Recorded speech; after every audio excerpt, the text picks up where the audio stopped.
J'aimerais commencer ma prédication par une question. Face à l'urgence, comment vous réagissez ? J'imagine, c'est toujours inconfortable de se retrouver dans une situation qui nous met devant un choix important et décisif. Que prendre par exemple lorsque nous devons partir et que nous sommes contraints par l'espace dont nous disposons ? Imaginez vos départs en vacances par exemple. Chez nous, en tout cas chez la famille Le Levier, c'est souvent une situation d'urgence. Quel élément nécessaire avons-nous besoin pour passer de bonnes vacances ? Souvent dans le doute, au cas où on prend plus que nécessaire. Au moins on se dit qu'on a assuré nos arrières.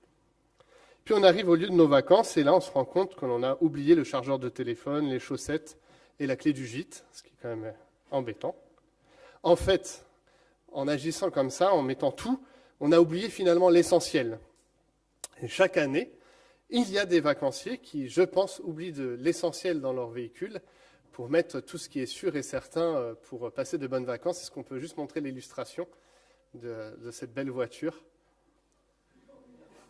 Voilà, ils sont sûrs et certains d'avoir tout ce qu'il faut pour les vacances. Néanmoins, ils seront aussi assurés d'avoir une contravention puisque le gendarme qui est à côté est en train de les reprendre par rapport à cela. Retenez cette illustration, on en reparlera un peu plus tard, mais Jean, dit le Baptiste, cousin de Jésus, adresse un message urgent, important au peuple juif dans notre passage. Ce message, c'est que le royaume des cieux est proche et qu'il faut se préparer. Mais pour être prêt, que faut-il faire ? Qu'est-ce qu'il faut prendre avec soi ? Et c'est cela que nous allons regarder ensemble. Nous allons lire l'Évangile selon Matthieu au chapitre 3, des versets 1 à 12. Je vais lire selon la version de la Semeur, mais n'hésitez pas à prendre dans la traduction que vous avez, si vous souhaitez suivre le texte.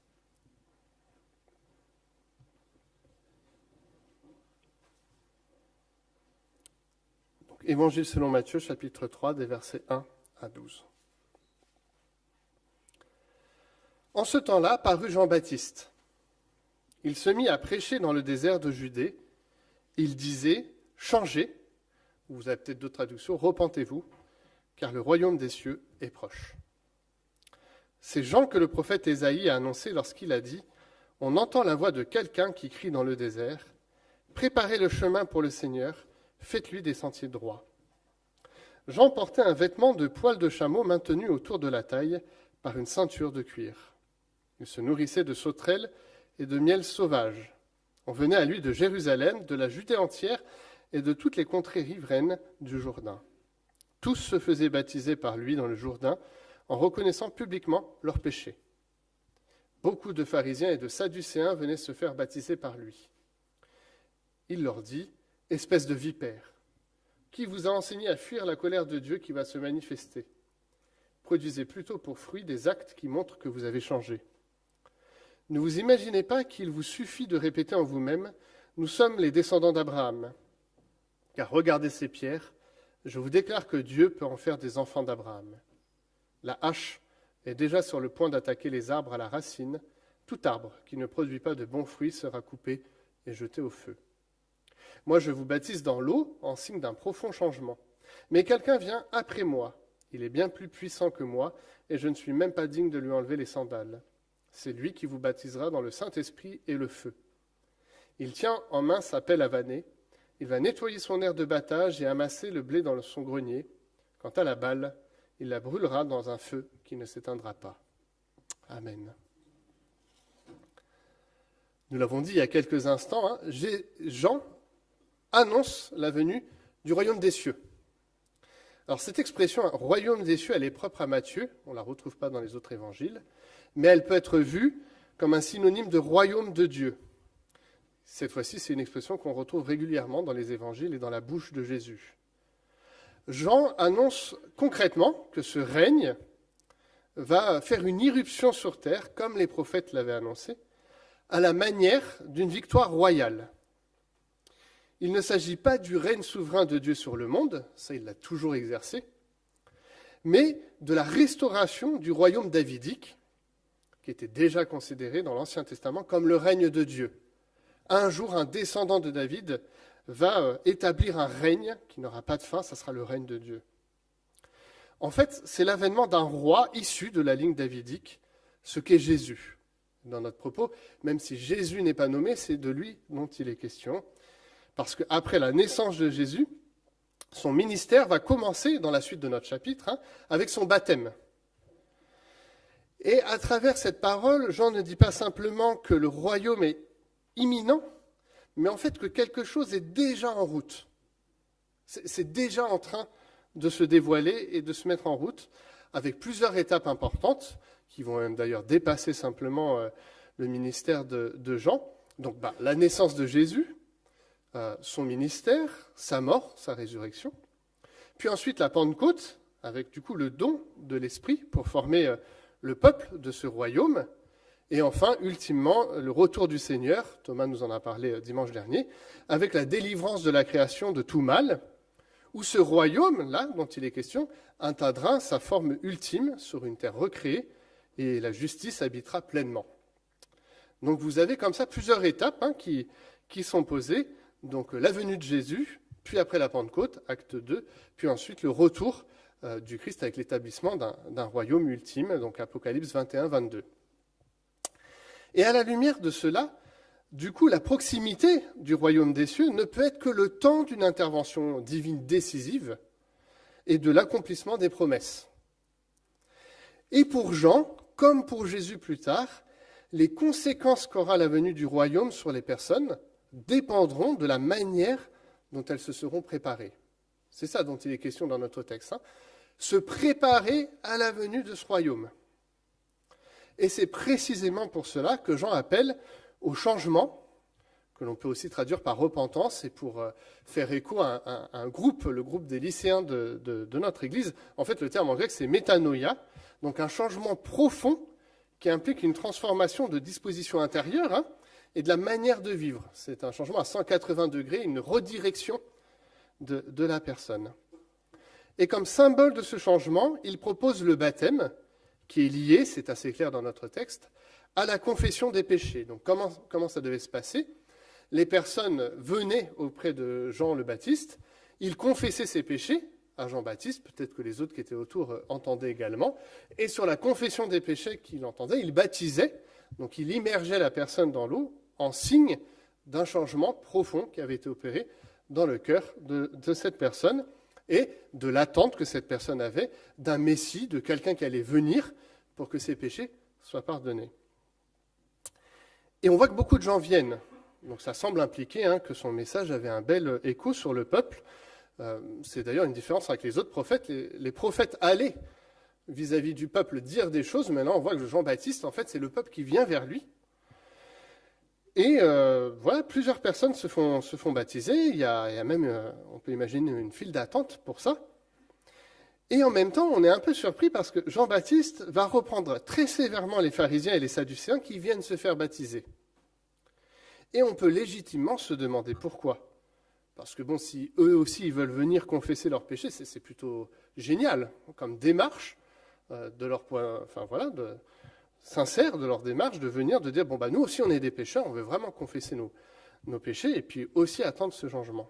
Donc pourquoi Jean leur répond en fait vous êtes des espèces de vipères, ce qui est une insulte, c'est une insulte à leur intention pour les mettre devant quelque chose qui ne va pas dans leur attitude et dans leur manière de comprendre ce que Jean-Baptiste fait par ce baptême, qui n'est pas le baptême que l'on vit aujourd'hui en Église, même s'il y a des connivences. La confession des péchés, ça c'est quelque chose qu'on reprend, y compris dans le baptême de nos Églises aujourd'hui. Mais il y a déjà eu la venue de Jésus, donc ce n'est pas en préparation de la venue de Jésus qu'on pratique le baptême aujourd'hui, mais c'est avec la conviction que Jésus est déjà venu, qu'il a déjà accompli son ministère, que nous pratiquons le baptême. Et on voit d'ailleurs que Jean-Baptiste en est assez conscient dans la pratique de ce baptême-là, en disant « Un autre va venir après moi, lui il vous baptisera par l'esprit et le feu ». Laissons penser qu'il y aura un autre type de baptême plus complet ensuite qui sera donné. Et puis le livre des Actes le précise effectivement que le baptême de Jean-Baptiste est un baptême limité, même s'il a du sens au moment où il est pratiqué, et qu'ensuite le baptême fait au nom de la Trinité, du Père, du Fils et du Saint-Esprit, dans l'Église, avec la venue de Jésus, va être celui qui sera un peu plus complet, avec aussi la notion du Saint-Esprit qui est venu à la Pentecôte. Mais revenons à nos pharisiens et nos sadducéens. Pourquoi ils s'en prennent plein la figure dans ce texte ? En fait, au chapitre précédent, au chapitre 2, il était déjà question des scribes et des spécialistes de la loi, qui étaient davantage du côté d'Hérode, le roi à l'époque, qui avaient déjà été pointés du doigt comme des gens qui n'avaient pas compris ce qu'était la venue du royaume des cieux. Et là, dans notre texte, les pharisiens et les sadducéens sont également mis dans ce panier de ceux qui n'ont pas compris ce que le royaume des cieux était réellement.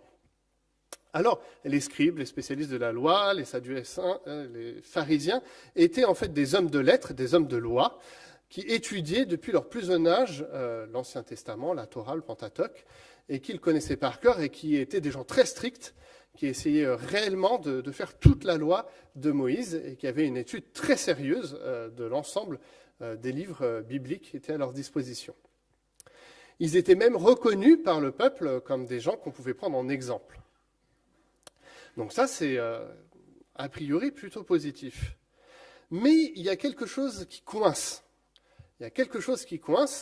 C'est que, en fait, il semble que leur venue vers Jean le Baptiste pour être baptisé, c'est exactement ce que je vous ai montré à travers la voiture. C'est rajouter un petit élément en plus sur une voiture déjà très chargée pour être sûr de leur salut. C'est-à-dire qu'il n'y avait pas une attente en propre que quelqu'un vienne et ils devront en dépendre. Ils avaient l'attente d'un Messie, mais ce n'était pas pour en dépendre, c'était simplement pour être sûr qu'ils avaient fait tout ce qu'ils avaient à faire et que ça serait leurs œuvres qui allaient les sauver.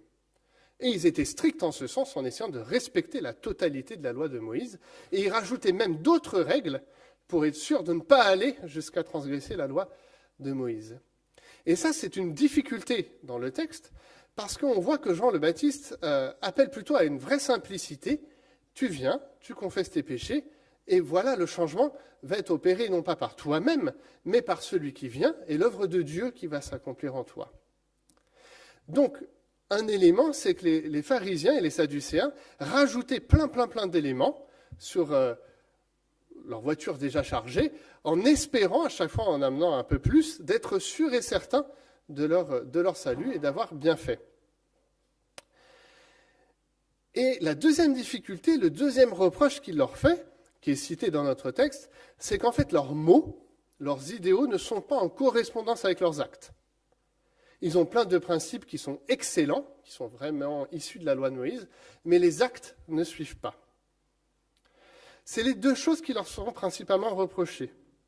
Ils ont la pensée et même la certitude que ce qu'ils font, leur œuvre, mais aussi leur lignée, ils sont fils d'Abraham, dans les liens du sang, dans la descendance d'Abraham, va les protéger du jugement de Dieu. D'ailleurs, c'était un élément sur lequel ils insistaient, nous sommes les enfants légitimes d'Abraham. Non seulement par la lignée, on fait partie de la lignée, mais en plus par notre manière d'agir et de faire qui est très stricte et qui est très respectueuse. À cela, Jean-Baptiste leur répond, en fait, même les pierres peuvent louer Dieu. Et cette réponse vient dire très simplement, en fait, à l'intention des pharisiens et des sadducéens, Dieu fait ce qu'il veut.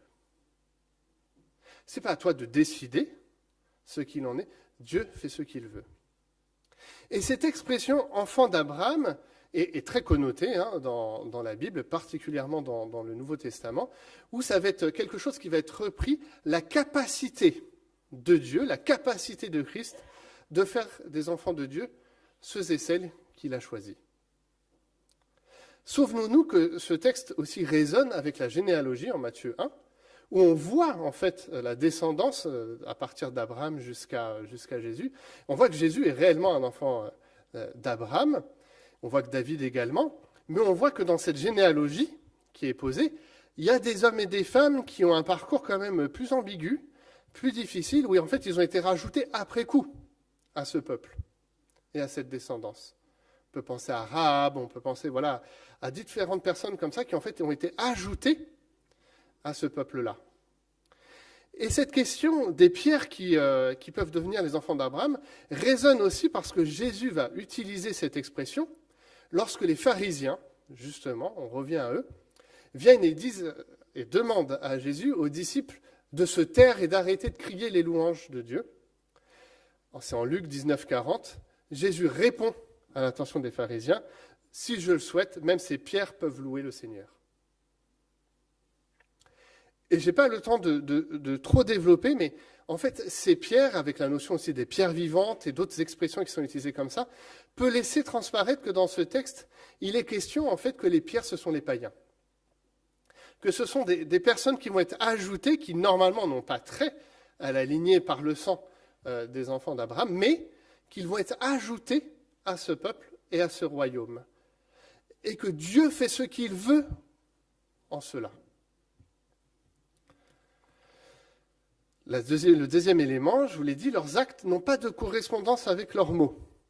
Et en fait, on pourrait résumer tout ce qui est reproché aux Sadducéens et aux pharisiens avec ce que dit Jésus 2 en Matthieu 23.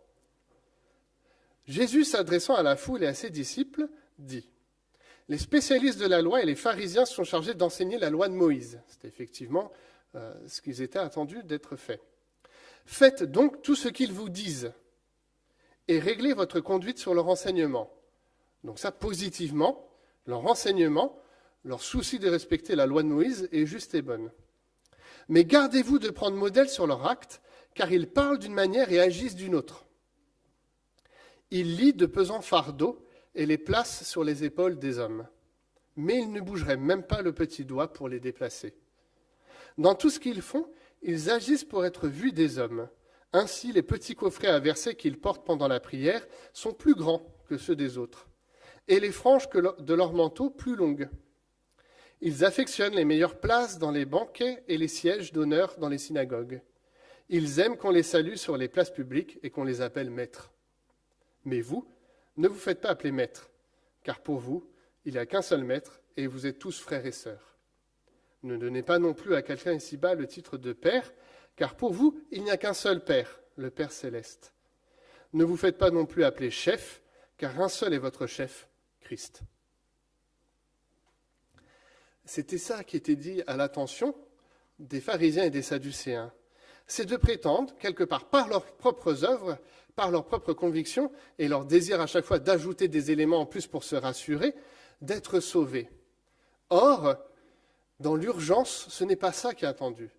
Ce n'est pas attendu de remplir en fait le coffre de sa voiture et de blinder le toit, mais en fait, il est demandé quelque chose de beaucoup plus simple. Et j'aimerais vous mettre une seconde illustration sur quelque chose de plus accessible et plus simple. En fait, c'est ma mère qui en a parlé, elle était avec nous en début de semaine, et pour être tout à fait transparent, j'ai pensé que c'était une fake news, mais non, mais c'est réel. Le gouvernement a proposé à l'ensemble des Français de préparer un kit d'urgence. Je ne sais pas s'il est affiché, mais on peut essayer de l'afficher. Et je trouve que c'est remarquable, ce kit d'urgence. C'est pour survivre 72 heures.